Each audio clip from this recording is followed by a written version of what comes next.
Welcome back to episode 185 of the Compound Podcast, brought to you by Parse Rum, my favorite rum, your favorite rum, Parse Rum, the rum that you can go to Binny's and get, or you can go to your local liquor store and ask about Parse. Case, you ever get into the rum? You ever dabble in the rum? I was never a big rum guy, Happer. No, more Tito's. You guys, it sounds like you guys got a lot of rum going on for this show. We got into the rum. It's good rum. It's like drinking bourbon. 8-year, 12-year Parse rum.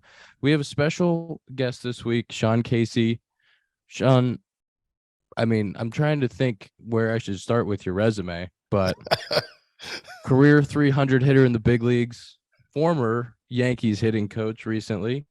Case and I met when I was 15 years old in 15. Yep.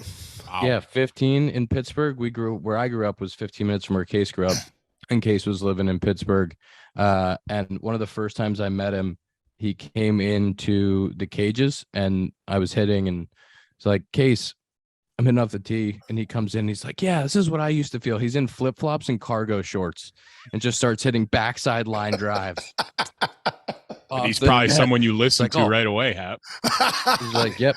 I was like, this is what it looks like. But I remember that. We've been friends. Oh, it was amazing. We've been friends for a long time. Case helped mentor me through college and pro ball, and appreciate everything. But we'll get to talk some baseball today, rap about it a little bit. Love it. Love it. Yeah, Happer, it's incredible, man, to see what you've been doing in the big leagues and just your journey through Cincinnati. Now you're winning gold gloves in the big leagues 2 times now, going to all-star games. Like it honestly blows my mind when I think back to first time seeing you in that cage, and I was like, you were the only dude there the one night, and you were doing stuff like, you know, the stuff that usually like a 15-year-old wouldn't be doing. I was like, who's this guy? Like, Ian Happ, pretty good, good stick, shortstop, good athlete. And then here we are again. Now I'm on your podcast. Shortstop, huh? Yeah, I could pick it back in the day. I believe it. I believe it. You got gold. Happer, you've been promising Casey to us for a while now, so I know, long time. I'm happy we could find him. He has said it for at least a year now. Like, you can get Sean Casey anytime, and we're like, all right, like, you're in charge, man. You tell us. So I'm glad we can make it happen. I wanted to save. Case is such a good guest. I wanted to save him. Yeah. First off season. First interview of the off season. Can you talk to us just about like how the Yankees hitting coach stuff came about when that was announced over the All-Star break? I texted Riz immediately and it was like, oh my God, this is the best thing I've ever seen. Did Booney call you up? Was it just kind of out of the blue? Yeah, it was well, Booney had called me before the season started, asked if I could come on as the hitting coach there. Like, I think the assistant hitting coach at the time, but had so much going on. My fiance at the time, was now my wife, had just been diagnosed with cancer. So we kind of grind. I knew it was going to be like a 6-month grind, 7-month grind through that, and a couple other things were going on. So it just wasn't the right time, Happer. You know what I mean? And I know the deal of the grind that you guys are in, and I remember. I do not forget. So I know what that would entail. So didn't think much of it. Boom, the year's going on. As a matter of fact, I was seeing my son Jake in the Cape. I go out to see Jake in the Cape. He's playing in Orleans. Coming back, we're in Newark Airport, get a call from Booney. I had just posted something on my Instagram that, that Sarah was cancer-free, and I was like, let's go, So Booney calls. He's like, hey, dude, I see Sarah's cancer-free. I'm like, yeah, incredible, good stuff. He's like, hey, Chick, you want to be the hitting coach for the Yankees in the second half? I'm like, are you serious?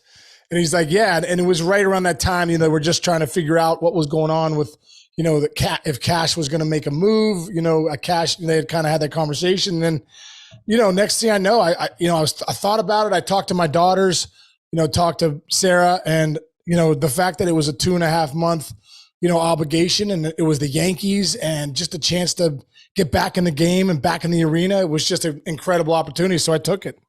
I was going to ask that. That has to be hard to say no to when it's like, it's the New York Yankees. You know what I mean? Like, that's like the peak of baseball. Like, they're the team. That was the thing. I was like, an incredible opportunity. Yeah. The fact that it was the Yankees, it was like, yeah, I'm definitely doing it. I think, you guys know, playing ball, like, even when you're in the big leagues and whoever you're playing for, you always think about playing, you want to play for Boston, you want to play for New York, you want to play for Chicago, you know what I mean? There's a couple teams that are like, man, that'd be cool to cross that off. I got to play for Boston my last year in the big leagues in 2008. and then having the opportunity, I never thought I'd have the opportunity to win wear the pinstripes. So that was a big part of it. The fact that it was the Yankees and Judgy and those guys, and getting a chance to be the hitting coach for them. And, and Aaron Boone's one of my best buddies. We played together for 6 years in Cincy, and we've stayed in touch over these years. So it was nice to be in the dugout with him. So just a perfect storm of awesomeness to do it. It's got to be tough getting kind of thrown into that team, because when you got there, I mean, was Judge hurt at the time? Like, I feel like there was a bunch of injuries and you were kind of thrown in with like a bunch of young guys. So how was that going in and like having all the young prospects? Yeah. Hey, go get them. Go get them. Hey, you're missing our 3, 4, 5 of the lineup. Help us out. Yeah. Well, I think it was, obviously, and, we were opening up in Colorado. So he took the flight out there, and I think, Judge means so much to that lineup. I mean, he really does. I mean, when he's not in that lineup, he's that good of a player. What's incredible is I've played with some great players like, Ken Griffey Jr. and David Ortiz and Gary Sheffield, and a lot of great players, Manny Ramirez. But Judgy, man, he's up there with those guys. They're just an elite guy. So I didn't realize how much he meant to that lineup until we had him back, because the first couple of weeks I was there, he wasn't healthy. And then he eventually came back, and obviously we were a different ball club with him, but it did give me a chance to kind of, hit the ground running. I think one of the things that was, I've been out of the game for a few, obviously 15 years, but I think one of the things was, I feel like I was ready to be there. I mean, all the stuff we do at MLB Network with the analytics and understanding that part of the game, but also doing demos all the time where you're always breaking down swings or staying on top of things. So I think the biggest thing, though, being the hitting coach, is you got to earn the trust of the guys. I tried to put myself back to when I was playing, like the guys that I love the best. Like some of those guys, I remember Dave Magadan, when I was in Boston, was like, hey, listen, the first day of spring training, he's like, give me the 2 things you do well when you're going great. When you're going great, what are you doing? And when you're not going great, what are the 2 or 3 things that you're not doing well? And I love that, because it really allowed us, me as a hitter to he would come to me when I was struggling, or if he didn't need to talk to me, it was all good. So I was trying to ride that fine line coming in as the Yankee hitting coach. I got to earn these guys' trust before anything. Before I tell anybody about their swing, about their approach, I got to really earn their trust and let them know that I'm here to serve these guys and I'm in it for them. I'm sure it was so hard too, because in spring training, you develop so many relationships. You see how guys work, you see how they tick, and you didn't have that. Like, you're going right after the All-Star break. Guys are either in really good spots, they're in okay spots, or they're in the gutter where they're crying for help. And that's so hard to, like you said, like, I'm not going to go in there and just step on toes and be like, hey, you need to do this, you need to do that, you need to do this. And you have no dialogue with these guys. Like, that's such a hard task to do in spring training, let alone when shit matters. Like, that's hard. Right. I think that it was the hard part, is like, you're right, Zach. I didn't know anybody. I knew a couple. I knew Riz. Right. No one Riz helped me a ton, because Riz is one of the leaders in the clubhouse. And so when I came in, and one of the things when I first got the job, Riz, when it was, I think Booney called Riz and Judgy, and Riz called me, and they were having dinner. Like, this is before I went out to Colorado. So having that conversation with Judgy and Riz at dinner on the All-Star break helped me a lot coming into Colorado. But you're right. I didn't really know anybody. And I think one of the, thank God for thinking about my personality and the gift of gab, being able to approach guys and talk to guys and be genuine with them. But you're right. It took when I look back at that job, it took a few weeks to really get to know everybody and know how they tick. How tough was it you mentioned it a second ago, like, analytics now obviously runs baseball. Like, everyone's like, oh, how analytic can we get? Like, back when you played, it wasn't like that. It was literally just like, hey man, hit the ball. Right. Like, it wasn't like, oh, you're BABIP and all these other advanced stats. So how was that adjusting to that part of the game versus just, hitting the baseball? Well, I think one of the things when I look back, we did have some analytics. Like, they would still give you a packet of, hey, this guy, and at the end of my career was when the video was really becoming prevalent. Like, not like you guys have, but when I started, come in, I could look at the lefty coming in. I could see what percentage did he throw first pitch strikes, what was he going to try and wipe me out with, what did he throw to me with runners in scoring position. So we had stuff like that. I think the analytics, one thing about the analytics is, hey, it can really help. I mean, there's so much analytics now that it can really help, but I think you have to deliver the analytics in a way. You have to know what guys want. What are they looking for? Certain guys want these things. Judgy might want this. Rizzo might want this. Stanton wants this. Volpe wants this. So it was getting the information. And with the Yankees, they had so many good guys in that role that could really help me put the game plan together for like the hitters meetings and stuff. But I do think when it comes down to it, the human element of hitting is so different. I think as a pitcher, you're the generator. So you got the ball in your hands, right? So someone can take you to a lab and go, hey man, turn your hands like this a little bit. We want to get more spin here. Maybe you can, when you get it out here a little more, you can cut it. You're the generator. Right? I think one thing with hitting is you're the reactor, right? Like you still have to get great with your process. You have to be able to really slow down. You have to be able to see the ball deep and late. You have to be able to, get the bat head out where you want to get it. You got to hunt your process. If it's hunt the fastball, push a guy out. If you don't like the ball in, look middle away. So I think a big thing with being the hitting coach still, that still is timeless, is you better have a great process up here because these guys are sharks, man. And you guys are the 1%ers and they're the 1%ers on the mound and it's the best in the world. Like you better be tight every pitch and make sure you have a process as a human being. So have the analytics, let that drive maybe some of your process, but at the end of the day, you still got to compete and lock it in. For sure. We'll get you right back to Sean Casey talking with the guys in just a second. But first, there's so much to be thankful for this holiday season: family, friends, food, and NFL football. There's action all week long, and you can use the DraftKings Sportsbook to keep up. New customers can bet just $5 on the NFL to score $150 instantly in bonus bets. No matter your appetite, there's something for you. Money lines, parlays, props, live bets, and so much more. You name it, they've got it.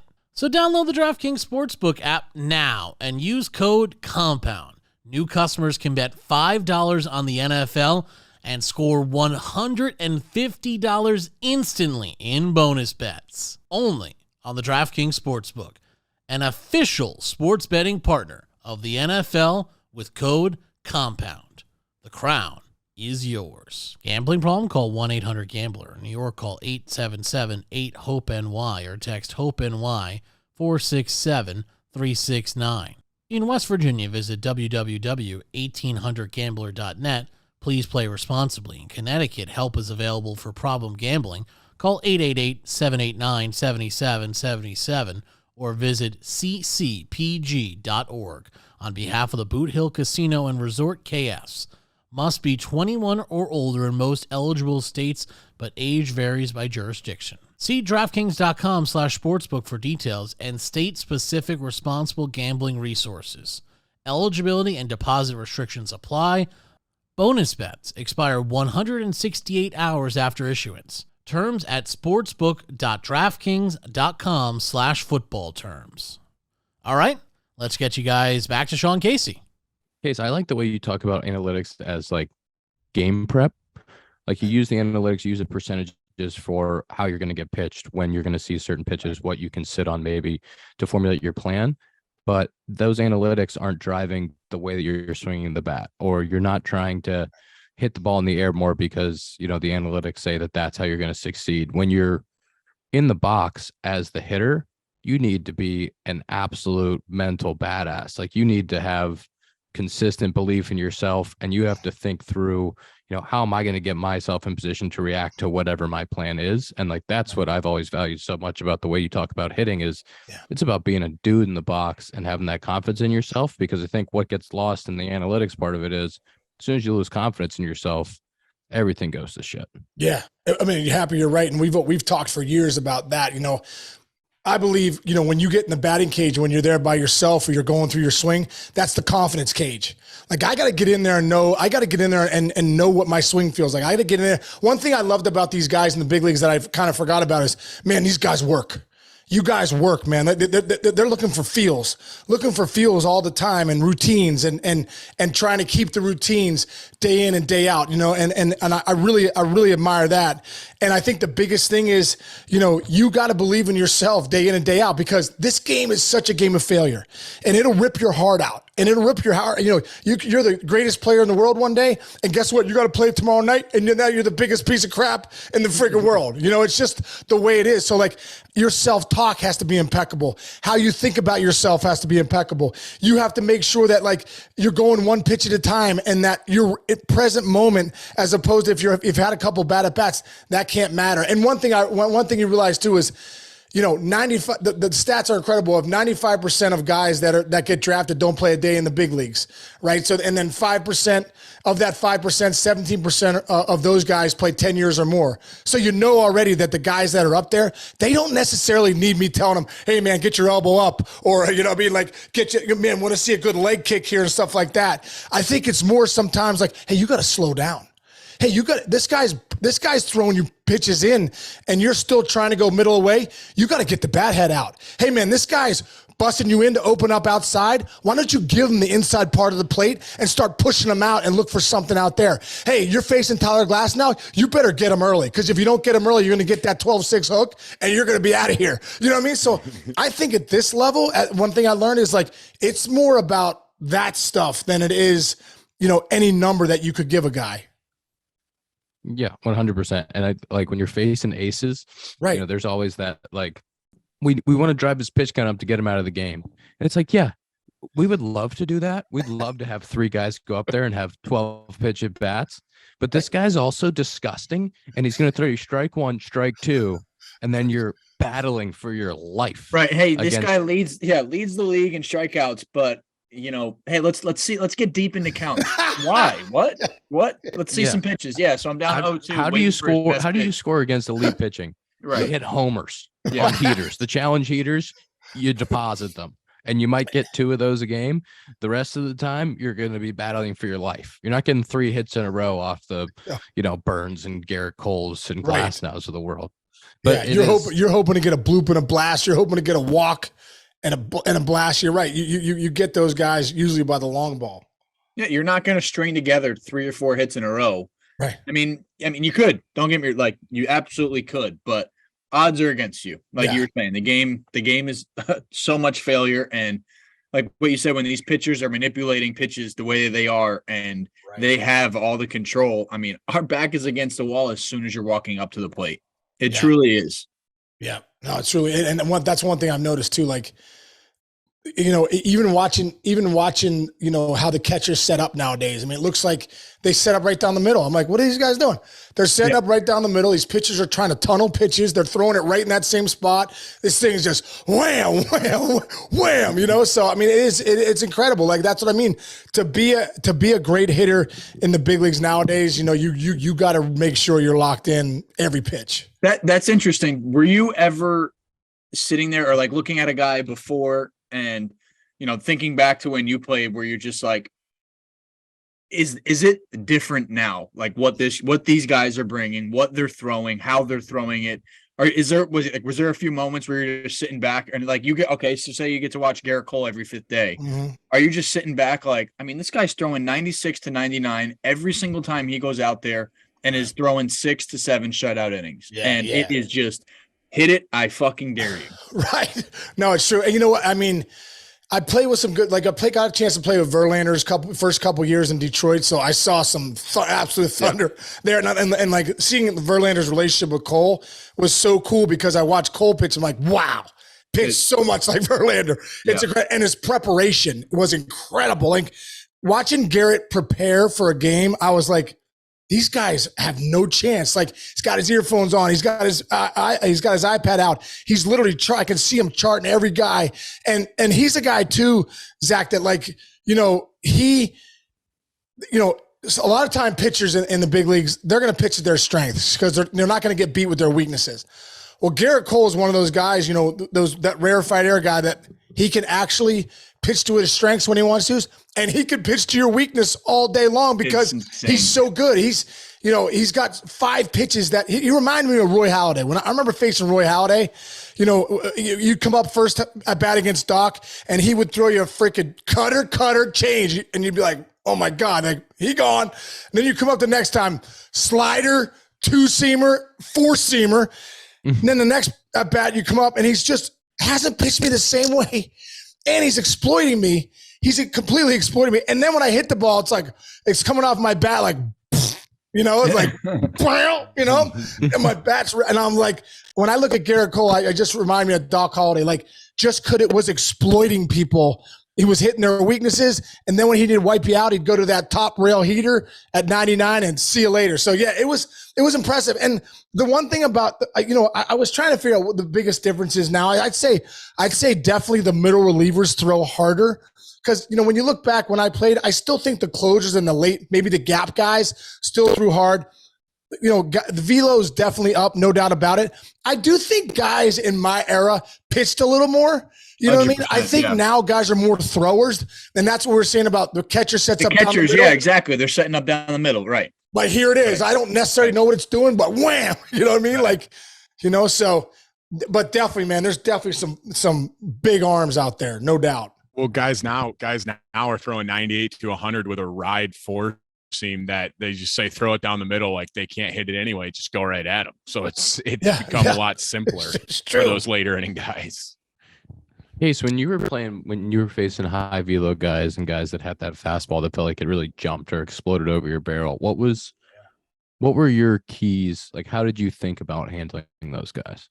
I think the big guys with velo, I just really, I try to stay on top of those guys, make sure that I was on top of the ball, make sure that my vision, that I could cover, I wasn't looking to swing at it, but I was looking if I could, cover the pitch at my chest down with a guy on velo, I felt like, I was going to try and really, backspin it and stay on top of him. Because I felt like if I, kind of would slide, stay behind the ball too much, I felt like I couldn't get to those guys. So I would just really try almost, I know people don't like to say it, but I almost feel like I was trying to get, up on it a little bit with guys with good velo. Do you feel like you were trying to hit it to right center, or because one of the things that we hear sometimes, or I've heard in the past, is like guys throwing really hard, you try to just really stay on them and shoot them to left center.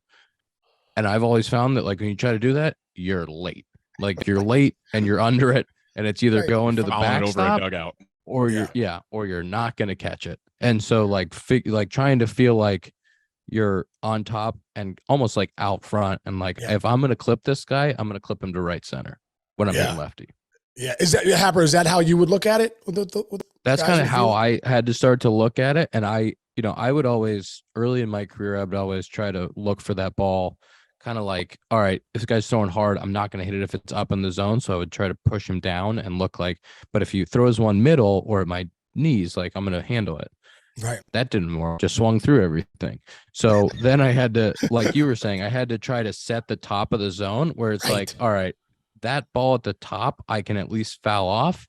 Now, if my sights are there, anything below that, I feel like I can handle. And it made me feel like that feeling of being on top of the ball, but really trying to be kind of out front, but setting my sights at the top of the zone. And that let me actually start to take pitches that were up as opposed to swinging at everything. And that was one of the hardest things early in my career. That's the best, is like when a guy is going to throw, like if you're facing Garrett Cole and you're like, listen, if this shit's above my belt at all, I really have to do my best just to not swing, because that's the pitch that he wants to get me. It's so hard to get on plane with that pitch. Like you said, Dakota, it's like rising, and it's at 98 with the fuck you command, like, and if you can kind of push him down, Ian, like you were saying, I mean, odds are still stacked against you, but you're going to have an easier time opposed to, like, I get caught when I'm hitting, like what you said, Ian, like, ooh, but if I get this down, I'll be able to do some damage. But you're almost playing defense at that. Like, you have to almost going in there defending yourself at the bottom of the zone. Like, you're going to be able to handle that pitch, but I have to be able to push him down and have my sights a little bit higher. Right. Yeah, it's almost like starting your sights in a spot where anything below this, I'm going to swing, and anything above it, I'm going to take, because when you push it down, now there's a window above where you want to swing at, there's a window below where you want to swing at, and your decisions get late where it's Yep. like if I set my top, anything below that I can fire at, that was something that let me be, more on time for those pitches. But I think that's one of the hardest parts of the game. You're hoping to get out of there with one. I'm like, if I could get out of here with Roy Halladay 1 for 4, I'm like, oh, that's like 5 for 5. Oh, yeah. You know what I mean? Like, just get me one. Even if you jam me and I could bloop one. I remember facing Mariano Rivera a few times. Like, I was looking cutter, the thing almost hit me a few times. I remember blooping one to left. I'm like, that's a complete victory.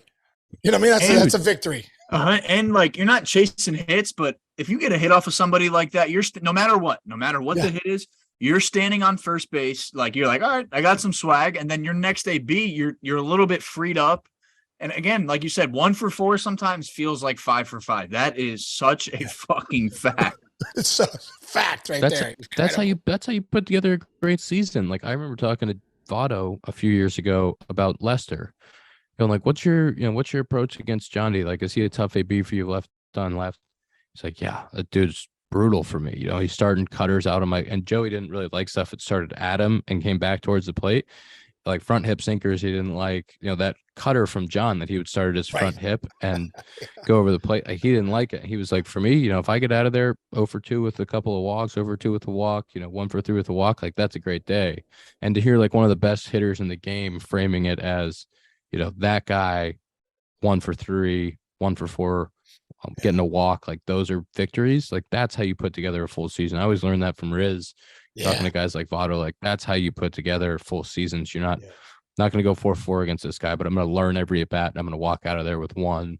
And that's going to be a victory. That's how, Happer, that's how you, the reason you have houses in a couple places. That's the reason I have 2 houses on the same street. That's the reason. You navigate the nasty guys. 0 for 3 with a walk hey, that's a great day too. 1 for 4, salvage day, but you make your living off the 3, 4, 5s. You make your money off the 3, 4, 5s. That's the bottom line. So, like, I know you want to get 2 or 3 hits off the 1s, but the 1s and 2s, you got to just grind, to get a hit, to get on base, to do something, and then you make your living off 3, 4, 5. There might be a one you see really good. Like, I remember Riz talking about a couple of dudes who were just nasty, like aces. He'd be like, I got this guy, I rake this dude, because he had some success against him early in his career, and like, that guy would come in, pitch at Wrigley, and he'd be like, I fucking rake this guy, no problem. And he would go out and get 3 hits, and you'd just be like, oh my God. But then there would be some guy who was a 4, that you just don't see well, you don't have success against, and that's the guy that you're going to grind it out against. But that is like, that's how I think with young hitters, Case, I don't know if you had this experience at all talking to young hitters now, but when young hitters come up to the big leagues, they've had so much success and they've been able to hit everybody at every level. And so that, like, learning to go through the process like that and be okay with a 1 for 4. I've had some conversations over the last couple of years where it's like, hey man, you can't get mad about going 1 for 4 in the big leagues, because you're going to dig yourself right into a hole. Like, you go 1 for 4, you go 0 for 3 with a walk, like, that day builds onto the next day when you were going to get 2 hits. But if you get pissed off every time you go 1 for 4, 1 for 5 in the big leagues, now that I stink, that negative mindset, what you were talking about earlier, that negative mindset starts to creep in, and that's when the 0 for 5 start to come in bunches. And also too, on that same note, Happers, like, I remember coming up sometimes being 2 for 2 and be like, oh man, it's going to be a great day. Then I'm 2 for 4 because I kind of like slide a little mentally. And then that 0 for 4 is there tomorrow. Now I'm 2 for 8. Instead of the day, like, getting a little greedy, I'm 2 for 2. Oh, I'm going to grind for 3 for 3, 3 for 4, 4 for 4. Because I know that 0 for 4 is right around the corner, and that's how you kind of average things out. You play that mental game with yourself. Like, no, don't waste this day because you're 2 for 2. Like, be greedy. Get that 4 for 4 if you can. 3 for 4. I love that. Get greedy. Oh, that's great. Guys, we're going to take a timeout from talking to Sean Casey to talk about our friends at HelloFresh. The holidays are right around the corner, and HelloFresh can help take the stress out of dinner by delivering everything you need to cook up tasty meals right to your door, saving you tons of time. The holiday season can be hectic, and that's where HelloFresh and their 15-minute meals come in. They're quick fixes that can help you get a wholesome meal on the table in less time than you can use one of those delivery apps. Everyone wants to cut back on errands and spending time in checkout lines, so skip the grocery store, skip the delivery apps, and get fresh, delicious ingredients delivered with HelloFresh. Just pick your meals, decide on a delivery date, and sit back and relax. The most wonderful time of the year is also the most delicious. Enjoy every bite of the holiday season with HelloFresh. Choose from over 45 weekly recipes and over 100 curated picks from the HelloFresh market. Guys, you've heard Ian and the guys talk about how much they love HelloFresh. It's a great product. They use it and you should too. Go to HelloFresh.com/compound-free and use compound free for a free breakfast for life. One breakfast item per box while that subscription is active. That's free breakfast for life. I mean, breakfast for life, guys, the most important meal of your day for life?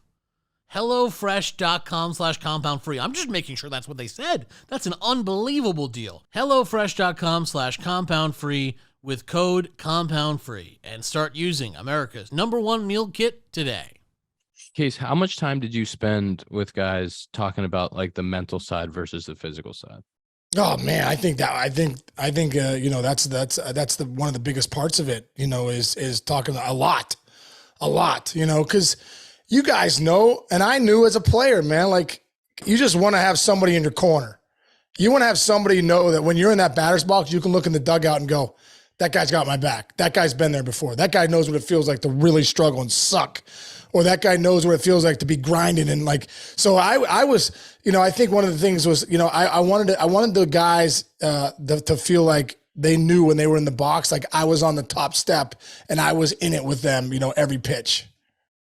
And it's so funny how the mental shift can clean up the physical.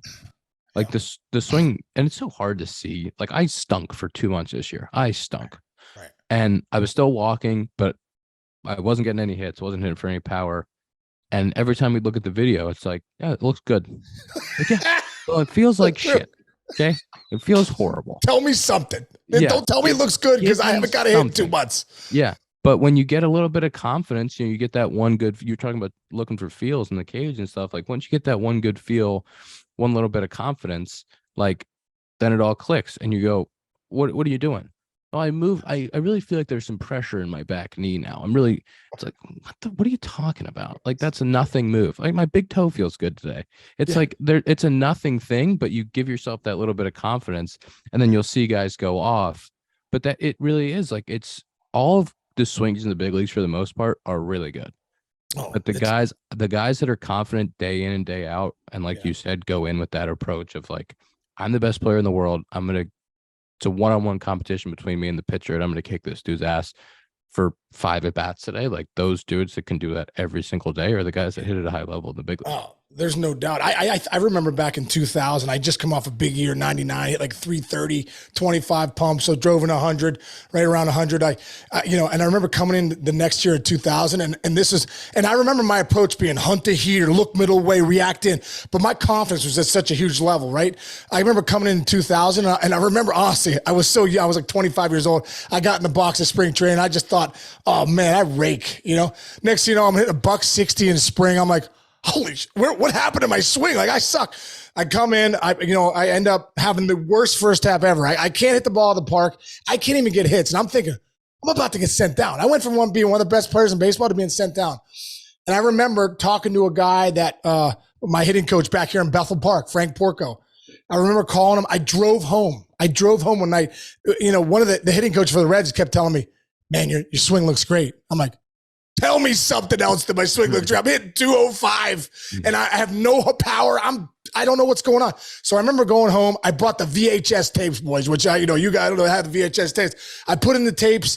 First thing he says to me, oh my gosh, look how tense you are. You're so tense. Let's try and slow down. So I was in the cage that night. I never forget. It was a Sunday night. I got there after a game. The cage is right from Cincinnati to the cages in Bethel Park at 10 o'clock. And I started just working on getting a breath and slowing down and just boom, really getting my vision going. Hit, boom, boom, boom. I came back I hit Sunday, Monday. We had a Tuesday night. Tuesday night, I go 3 for 4 against the Cardinals. And I think I hit close to 390 in the second half. I led baseball in hitting. 385, 390, 16 pumps, drove in 65 runs. I was one of the best players in the game. And when I look back at that, it wasn't, hey man, well, no, because I was so tense. I was casting my hands out, pulling them back in, right? And so I was doing some things mechanically, but me just slowing down and like getting relaxed cleaned up so much. And I went on a tear. And it was as soon as I started going on a tear, the confidence went through the roof. And I remember thinking, I can't waste another pitch. I literally can't waste. I've wasted so many pitches in this first half. I can't waste another pitch. And like, that's what I mean, Happer. Like sometimes it's a feel, and maybe it's not even mechanical as it is like, man, when you start to struggle, confidence goes way down. When confidence goes way down, tension goes way up. When tension goes way up, vision goes out the door. When vision goes out the door, it's a freaking tough game to play. And a coach could have told you, hey man, you're casting, your hands are going out, you're casting, and you would have said, okay, I'll fix it. And you would have tried really hard, but It wouldn't have fixed the problem. It wouldn't have made, you still would have gone, as soon as the pitch was thrown, you would have gone, oh, I'm gonna get a hit. Gear up. Yeah. That's like, there was some stuff this year that I like, oh, I can see this is happening and that's happening, but it didn't alleviate the problems. It didn't help the tension. Like, you go in the cage every day and you go, all right, today my hands are here. Tomorrow, all right, now I'm here. This doesn't feel good. Like when you're in the box, in the cage doing stuff, like you can immediately feel that it's not right. I was going to ask, is that what you guys think is the best way to fix those problems, is just get in the cage and take 100 swings and then just trial and error, see what feels good, see what feels right to get you locked back in? What do you guys think? I mean, Zach lives in the batting cage. That's why I don't know. I'm a pitcher, so that's why. There's honestly, but there is no better feeling than like if you grind out one night in the cage and then you come back the next day and you get like a hit your first AB. You're just like, I knew it. I knew something was wrong. But then like, there's also something to be said of like just driving yourself nuts. And like, that is my biggest regret in my career up to this point, is just like, I wish I could have gone back to high A and like just kept that swing where like I thought I was so fucking far off because like I was getting jammed on pitches I should have been hammering. Like I was doing, I should have been hitting this instead of that. And I'm like, bro, you were still getting hits from line to line, and you just overthought it. You went and tried to revamp everything because you didn't feel good one day. And even now, like I'll catch myself, just like looking at something and chasing a ghost. I'm like, why? What are you doing? Like, like this guy was throwing you this far off today and the ump was giving it to him, like, and you battled and you didn't get a hit, like all good, roll into the next day.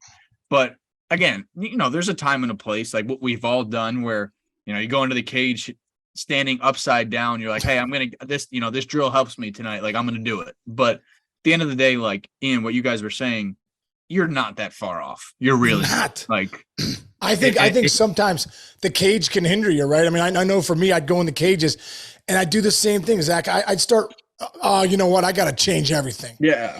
And I'm like, no, don't do that. Like as I got older and more of a veteran, I'm like, no, you don't need to change anything. You're going to dominate tomorrow for whatever reason. It wasn't your day. You're fouling off the pitch you want.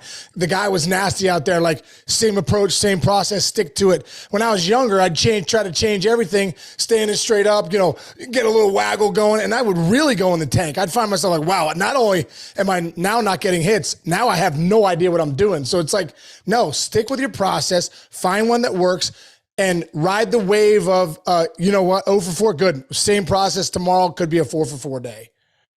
Yeah, I think it's all getting yourself back is all mental. Because how many times do you go and do that cage thing where you hit all night and you get one hit the next day and you're like, I'm going to be the best player ever.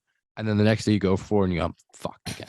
It's all that's the worst, is like you think you have it and then you don't. And you're like, no, you don't. What? It's fuck? I think it's more about the total mental picture of like, when I get in the on deck circle and when I walk to the batter's box, like I'm going to walk in there slow and with confidence, and I'm going to take my breath and I'm going to get in the box. I'm going to have my plan. And I'm going to be super convicted that I'm the best player on the planet. And like, when you can play like that every single day, like that plays over time, and it's about like reinforcing that belief over and over. And yeah, sometimes there is some, some mental or some physical shit, but usually it's cleaned up by like something like you said, Case, like slow it down. Yeah. Like, slow it down. Slow it down. And, you're tense. And I think one thing too is like, always reiterating, hey man, you're one pitch away from getting hot. You're one pitch away. Like, can you get it? Can you slow down? Can you see the ball? And I always thought too, I don't know what you, I'd love to hear what you guys have to say, but when I sucked, I really sucked. And I'm like, and I usually sucked out front. When I sucked because I was rushed. I was jumping. You know what I mean? I usually sucked out there. So I would tell myself, you know what? I'm giving this next at bat. I'm taking the first 2 pitches. I suck already. What does it care if he throws 3 down the middle? Like, I'm already getting out. So I would just say, you know what? I'm taking the first 2 pitches. I'm going to do it really slow. I'm going to see the ball, and then I'm going to battle with 2 strikes or whatever. But a lot of times they'll be like, oh my God, I'm 2-0. Oh my God, I'm 1-0. Yeah. And I'm really seeing the ball well. I would find for me, that would get me out of things, like get jammed and see a couple pitches. But, instead of, sometimes it's just the easy way out is to swing at the first pitch. It's fear-based hitting. It's doubtful hitting. Oh man, I'm scared. Just don't want to strike out. So I'll just swing at the first pitch, put it in play, pop it up. And now, so for me, it was like the opposite. When I, to get out of a slump or to get out of a time when I wasn't doing well, I would say, dude, I'm getting jammed. I'm taking a couple pitches. I got to get my vision back to where it's going because it's anxious hitting. It's so far out front. I think that's such a good point. Like for me as a pitcher, say I've had like a couple rough outings in a row. It's like one good outing. You have one good outing and you're back. Like for a hitter, it's like, all right, you're 0 for your last 15. You go 2 for 4 today, right back in it, and you're fine. Like it just takes that one day where it clicks and you're like, I can still do this. I'm not done. Right. Small bites too. Small bites. Yes. Like, have a good start. Exactly. Have a good couple innings. You know what I mean? Like, it like doesn't have to be like out there. Yeah. If I even go out there and give up 3 rockets right at someone, I'm like, hey, clean inning.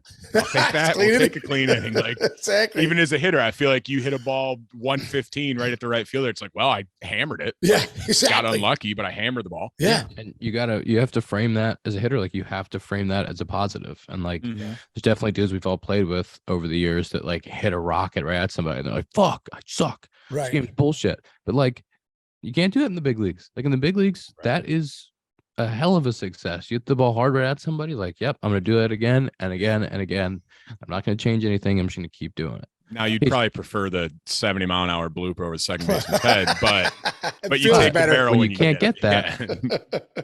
Before we keep going with our friend Sean Casey, you know a pair of batting gloves that Casey would look great in? Bruce Bolts. Bruce Bolts, a family-owned company in Austin, Texas, founded by a 16-year-old. They're the batting gloves that I wear. They're the best in the game. I have a set of baby blue and a set of white and baby blue. They also have shorts, and maybe you're starting to gear up for baseball season next year. They have all different types of baseball pants, shorties. They got the long pants. They got the tight pants. They got all the pants. BruceBolt.us. Go check them out for a pair of the batting gloves that I wear in the game. BruceBolt.us. Case, you're one of the first people that I ever heard talk about it, and you've talked about it for years, and I don't think it's emphasized enough, but you always talk about seeing the baseball. You always talk about the visual part of the game and seeing the ball and like how important that is. And I think as hitters, we lose that so fast when things aren't going well. Like you take it for granted when things are going well, because you have to be able to see the ball to hit. Right. And when things aren't going well, you think so much about mechanics, where my hands are, and you don't think about the mental side, but you really don't think about seeing the ball and how important that is. Like how much of a belief is that for you? Happer, I really believe that I was a career 300 hitter because of that.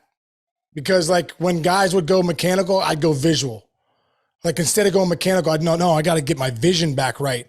One thing I think is crazy too is all these teams have all these coaches, right? Analytics coaches, they have, pitching coaches. Hey, I want to see like, hey, where's the breathing coach? Where's the vision coach? Aren't those, because if I took Barry Bonds, who was the greatest hitter I've ever seen, and I took Barry Bonds and you looked at him mechanically and you said, this guy has the greatest swing of all time, right? And I put him in the batting cages and I blindfold Barry Bonds. You think he's going to be a good hitter? No, not one of those mechanics matters now because he can't see, right? So for me and Capper, I know you do some stuff with Ryan Harrison. Like Ryan Harrison's dad, Bill Harrison, I mean, I talk to him all the time because he was the guy that got me out of the mechanics. I would call him up, man, I'm really struggling. I think I'm doing this. How well you seeing the ball? Oh, I think I'm seeing it pretty good. Oh, pretty good? Or are you really seeing it? Are you seeing it late? Are you seeing it cut? Are you seeing it sink? Because you guys know at that last second, you guys are some of the best players in the world because you're great that last 3 to 5 feet. Well, so are those guys, man. The guy's movement is in the last 3 to 5 feet. Like, I got to be able to see that ball make its last move. I got to see that curveball make its last dip. So am I taking? Am I swinging? You know, obviously, yes. I'm swinging until my eyes tell me no. I just think vision is so important, Happer. And I know for me, like, I like to train it. Bill Harrison used to come out in the offseason and I'd hit with him. And we'd be in the cages and you know, I'd hit a rocket. And he'd be like, can you do it slower? Can you do it slower? And I'd be like, okay, let me see. Let me just see what I can get. Okay, it would come, bam, another one. Okay, can you get easier? Can you do it easier? Bam. Can you give me more? Can you get it more? Let me see. Oh my God, I've never been this relaxed in my life. Let me see. Am I going to fall asleep? Like, oh, and wham. So, but it was all a visual thing. We weren't in there talking mechanics so much. We were in there talking about your eyes and letting the ball travel and how deep can you catch it. And I just think for me, man, I just think that's not talked about enough in 2023 in baseball. No, it's barely talked about at all. And like, how many times have we taken Zack? You know, Zack has high walk rate, always been a dude that takes pitches and is really good at controlling the zone. How often have you taken a pitch and gone, shit, that was disgusting? Like, I took a cutter right off the inside edge and that was nasty. And I don't know how I took it, but I saw something. I saw something early with either the position of his fingers or the way that it came off, the difference in the spin, and I just shut down. And like the ability to figure out why that's happening and like how you can train that, how you can like make those decisions better, see the ball earlier, track it later, like that stuff is so much more important than where your hands start. Like, you can only do so much with the actual mechanics of the swing, but the easier and freer you are, the more snappy and whippy your barrel gets, the more juice you'll generate, and the better decisions you can make throughout the course of the season. Like, the more middle balls you can swing at, the like, we're talking about centimeters is the difference between hitting it 92 that's 5 steps off the track and 102 that's over the fence. Like, we're talking about centimeters. And like, I think it's vision and the mental side of the game is just such a big deal that it's talked about so little in big league clubhouses. Yeah. Well, because, you know, sometimes here's the thing. It's not sexy, bro. It ain't sexy. You'd rather tell me a million numbers, right? You'd rather tell me we could break down, all of us could break down the swing and, you know, on the mound, Dakota and stuff like that. We could break down mechanics all day. I could tell you how your toes move and your feet inside of your hips. And, hey, it ain't sexy to talk about your eyes, dude. It's not sexy to talk about seeing the ball and seeing it early and seeing it late. You know, it's not sexy to talk about your breath, how you get from the sympathetic to the parasympathetic nervous system. Like, how do you do that? Like, your brain doesn't know. It thinks, dude, your prehistoric brain, all of us, is meant to keep you safe. That's what it wants to do, keep you safe. You think when you get into a batter's box in front of 40,000 people with a dude on the mound with a rock in his hand and you're holding a big club, you think your body thinks you're safe? Your body thinks like, oh shit, we're in big time trouble. Let's freaking fight, right? Well, you have to know that's what your body's naturally doing. So you have to say to yourself, how do I get out of this state of wanting to just fight? Well, I got to take a breath. I got to slow myself down, and I got to trust my eyes that when that ball shows up and it's cutting at that last second, I'm going to take that pitch, or I'm ready to hammer something if it's in my zone. But if you don't do something about it, you're in trouble. I really believe that. And like I said, I think because it's not sexy, it's not talked about enough. But like I said, if we blindfolded the best guys in the game, Aaron Judge and Happer and all these guys, we blindfolded you guys. Guess what, man? You're now not big leaguers. You're not even college players. I think it's because you can't measure it. Like, you can't measure this stuff. Yeah. You know, we can measure ground force, we can measure bat speed, we can measure exit velocities and launch angles, and we can measure everything, and it's all great. And it all does have an impact, and like, it's very predictive. Right. of, the way guys are going to perform when you're signing players and investing in players. Like all that stuff is important because you can predict, how over the course of the next 2,000 at bats they're going to perform. And that stuff's really important for the way that baseball operates. But when it comes to the success of the player and getting the most out of every single player, like you can't quantify it. You can't say like they're working on it. I'm sure they're working on it. Someone's working on trying There's to no figure it doubt. out. But you can't quantify how good a guy is at actually picking the ball up out of the hand. You can't quantify if you're actually, when you're training it, if you're making material gains. You can look at that guy's walk rate. You can look at, how hard he hits the ball and try to say, maybe the vision training he did helped, but you can't actually say that that was the reason why it was better, because there's nothing to actually measure on, this guy's eyes are 5% better. You don't know. And I think that's why it's not trained enough, because we don't understand it well enough. But, I wish we would work harder on it. I think the biggest thing that they'll come out with soon, because it's already happening. Like right here, I have this monitor from Heart Math. I use it every day, right? You clip it on your ear. You clip it on your ear right here. And I go into a 5-minute meditation, right? With this company out in California. They've been studying the heart for 30 years, how it connects to the field, all this stuff, right? And you can get your heart into it's called heart coherence, right? So really they're measuring your HRV. Can you get your HRV down where it feels like, whoa, man, that feels good. And it shows me on the app in 5 minutes, like, wow, you got your heart coherence to an incredible place, right? I think the next thing, and I guarantee it's coming soon, Happ, because you're right. They're doing some, can you wear one of the heart, the heart measuring bands on that you would wear on your chest, to measure HRV, because your heart rate variability, what is your heart beat at when you're at your best? When Zack's hitting, is his, how many beats per second or whatever is he at his best? And then we figure that out and we say, how do you get there? Okay. It's a 4-second in, 5-second out. So for Zack to get his heart there, it's a 4 in, 5 out, bam. And you start realizing that's the best way to get your HRV there. Now, Ian Happer, you might be a 3-second in, 6-second out, get you to your HRV, which is perfect. And Dakota on the mound, your breath might be. And so when they start to measure that, we all have a different state that we hit in. I think that's going to be a humongous measurement. There's no doubt it's coming. If I have this in my house meditating, and you can, and there's another company called NeuroPeak or something where you measure your breath and how it works, that's coming for you guys. There's no doubt about it, because I think it's that important. Right. I mean, that's probably how you figure out if a guy's tense, right? You put that on him and you go, hey man, your heart rate's been through the roof when you've been hitting. Something's going on. In these last 4 at bats, you were 0-4 yesterday with 4 punches, swung at 7 balls in the dirt, dude. And your HRV was 107.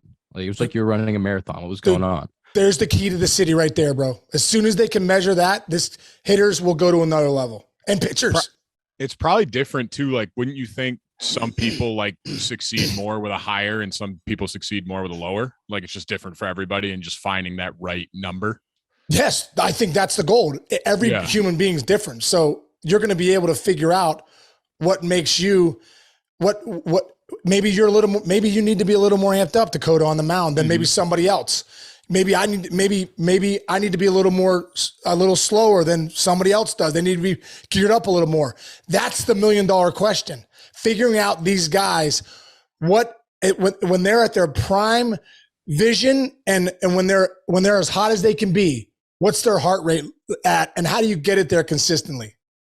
Yeah, I agree. I think that is something that is not utilized yet that will be. I agree. 1,000,000%. I totally agree. That'll turn out to be the biggest tool for all you guys, is that, I think.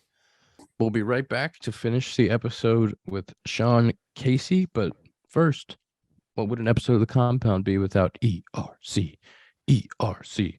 Omega Accounting Solutions is an official partner of Chicago Cubs, and they can help you get back up to $26,000 per employee for overpayment of payroll taxes during the pandemic.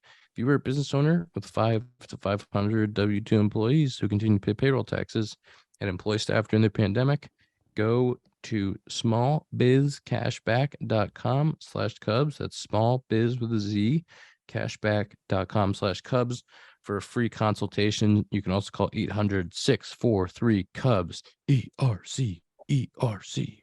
ERC. ERC. Case, man, thank you. We Ian, could go. I had one more We could question. go for hours. Do you guys have any other questions? Go. I had We one approach more the 1 because hour I was mark here? doing research, and when I searched Sean Casey, it said your nickname is the Mayor, and I was curious as to why your nickname is the Mayor. Well, I got that nickname when I was in the Cape Cod League in 2000, and well, no, it wasn't even 2000, man. Back in the day, in 1994, I think, summer of '94, I was the guy that's the head coach of Ohio State now.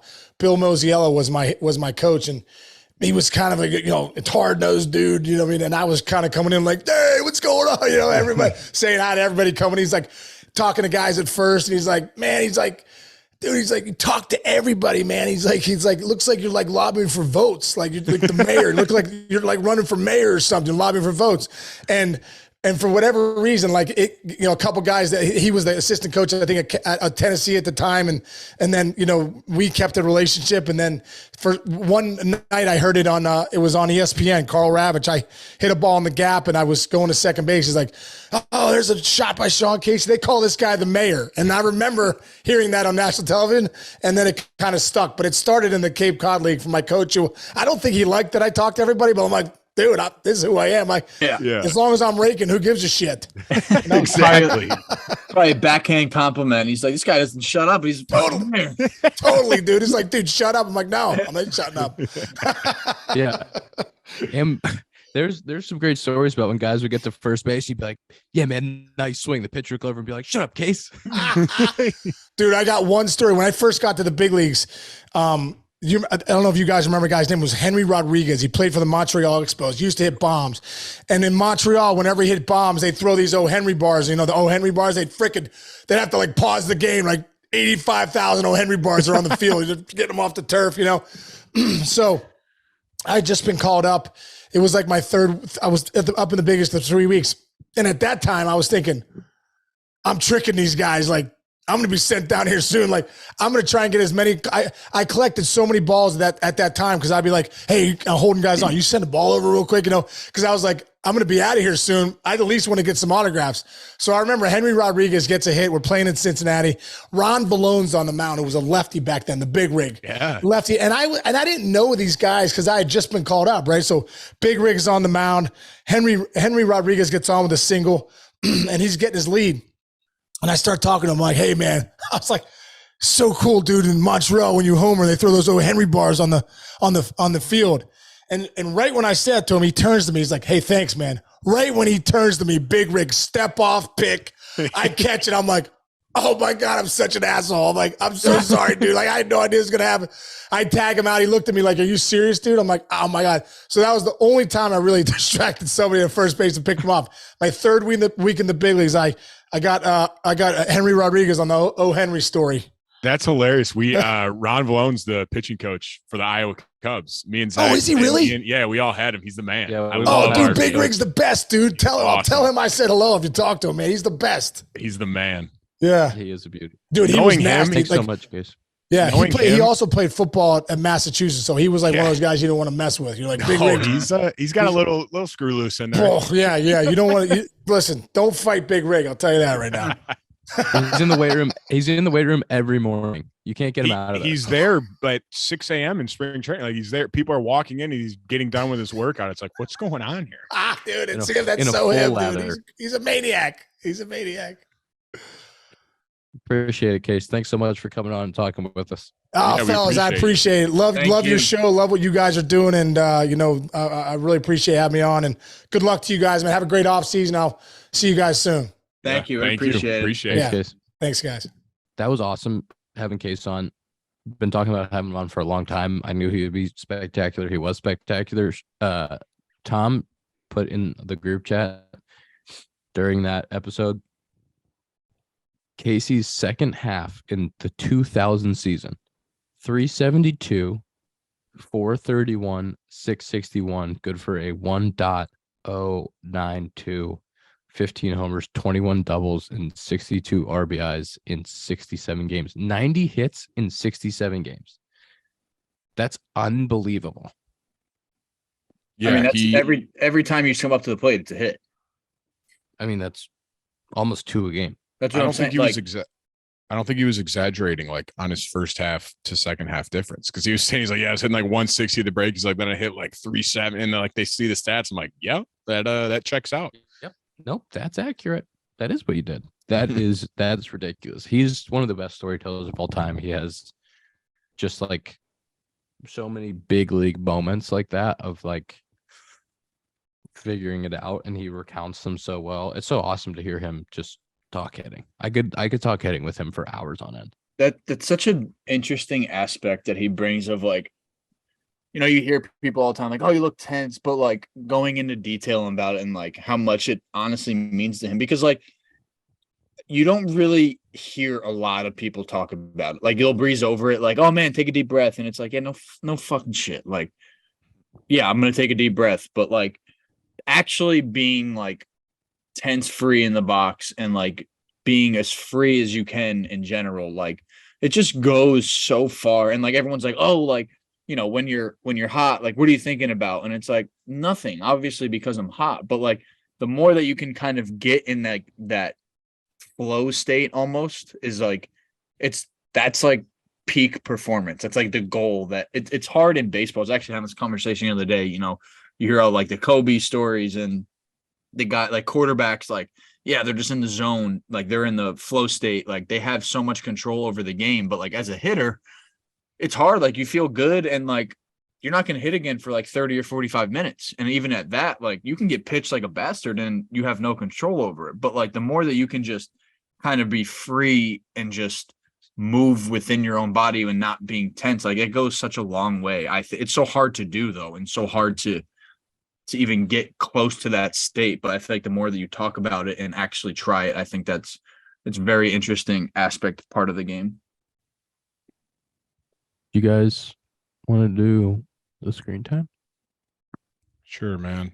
presented by world. friends at It's your world. We're living in it, man. We'll do screen time if you want to. Sloan, the Sunday. world's leading manufacturer in commercial plumbing systems. The company's at the forefront of the green building movement and provides smart, sustainable, and hygienic restroom solutions by manufacturing water-efficient products, including flushometers, faucets, sink systems, soap dispensers, and fixtures for commercial, industrial, and institutional markets worldwide. To learn more, visit sloan.com. We're doing today's screen time. That is 2 days screen time. I'm having a little bit of trouble. I'm going to be honest. I'm not. I was, but I wasn't updating, but now it's updated. So I'm not having trouble. Who's doing screen time? Come on. Here we go. We're doing today's Today's 242. 4-6. 419. No. Tom. Look at effort. Ian. 221. 221 for me. Wait, what was mine? 240. No way you beat me. You're so full Sorry, of man. shit. Sorry. You're so full of shit. I Oh, I apologize. can't find it. I can't. Let me just come up with it. 221. I win. It's gross, really. It's gross. Unbelievable. All right. I guess that's episode 185 of the Compound Podcast, presented by Parse Rum. Rum. When I say Parse, you say Rum. Rum. Nah. Rum. Rum. See you next week.